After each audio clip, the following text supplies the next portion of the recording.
as you can see, here we are in autumn, very much so, at Wentworth Woodhouse.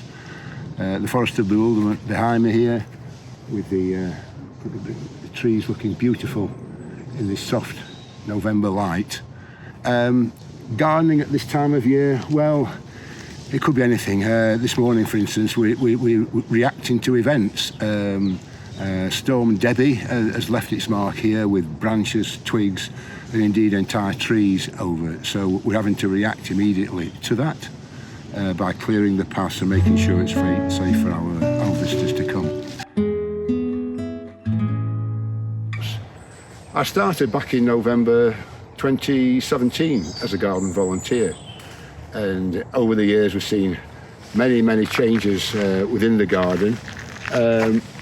Perhaps the most visible thing for visitors is that the path we're on now, going back to 2017, this would have been a narrow, muddy track, but now we have a properly laid path for visitors to help them get round the estate easily and hopefully see the wonderful plants and flowers and so on that we have here at Wentworth Woodhouse.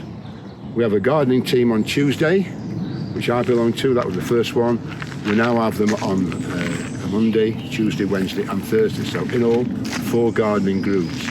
And there's quite enough work for them to keep them busy at all times under the direction of our head gardener, Scott Jameson.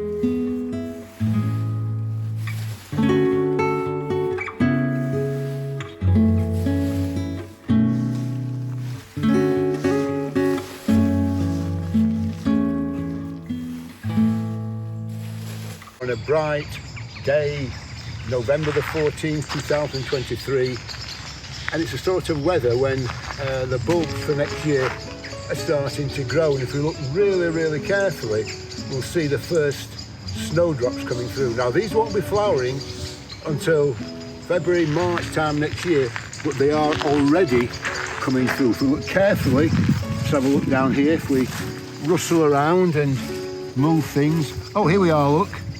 Here we can see some snowdrops just coming through a nice little clump there. The green shoots are just starting to shoot through.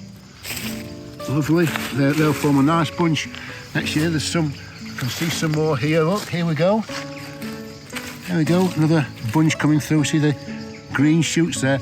But here, look, let's have a look at this. This is interesting. Now here what we've got is snowdrops on the surface. They haven't got roots, they're not rooting. There they are, look. But these snowdrops are being pushed out by the snowdrops underneath. Can we see the bigger snowdrops there, the shoots coming through? Snowdrops tend to grow on top of each other, and the poor ones at the top simply get pushed out. Some people think that these bulbs, these Galanthus nivalis, to use the Latin name, that they're dug up by animals, but no, it's a natural thing with snowdrops. They will in fact push these bulbs out. So what you need to do is just basically plant these. If it happens in your garden, take these bulbs, plant them somewhere else, plant them in a pot or plant them straight into the ground, about an inch and a half deep, then they will form another clump. It's a natural thing with snowdrops. What we have to do when these grow bigger, we'll be digging big clumps, splitting them, planting them again to make sure that all of the bulbs are below the surface and not pushing things out. So